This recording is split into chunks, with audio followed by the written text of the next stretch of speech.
Today, the first groups that we sent out, we sent about 30 people in 3 separate groups up through the Pi'i Holo Ponds area to clear that all the way up to the zipline property down on lower Pi'i Holo.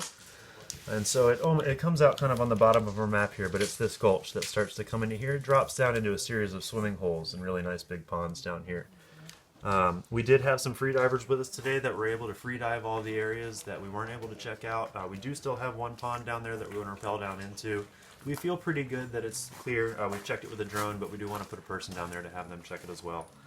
And then we had a team come up onto Haleakala Ranch property today, and they ended up rappelling down from the Baldwin house. There's an old house up here and a big gulch that starts there, and they came all the way down here because we've had folks come in here and start working down, but we hadn't had somebody start at the top yet.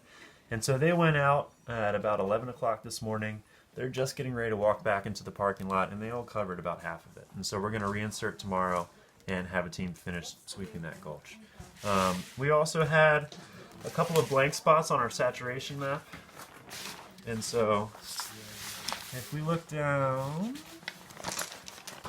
here, we had a couple of blank spots down in here that we tried to fill in today.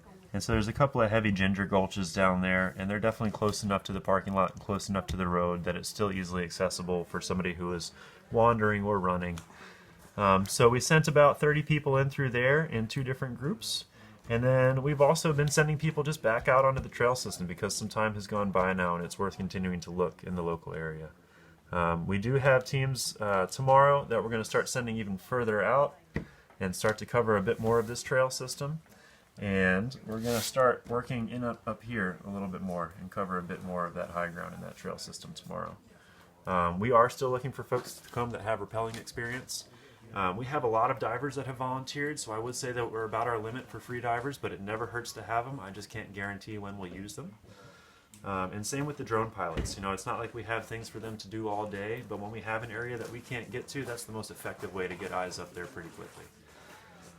Were the 2 drone pilots yesterday able to access where they wanted to? Yes, and so we had them flying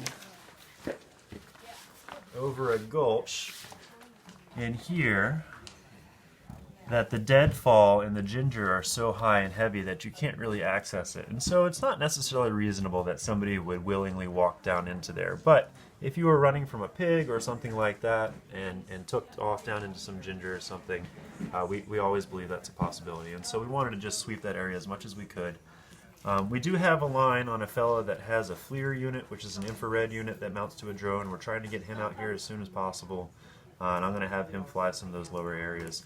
I did talk to one of the pilots today that's been flying the FLIR unit, which is the infrared unit that we use out here, and they've been really saturating this upper area and sweeping up here a lot. So we do feel pretty confident that that's all been checked. And with that unit, they can tell if they're looking at a pig, if they're looking at a goat. They were finding beehives and birds with this thing from 1,300 feet, so it's very accurate. And the guys who are using it are incredibly skilled at what they're doing, so they know what they're looking at. So we have high confidence in what they're doing there. And we are going to continue to use them as best we can to keep covering these areas over here.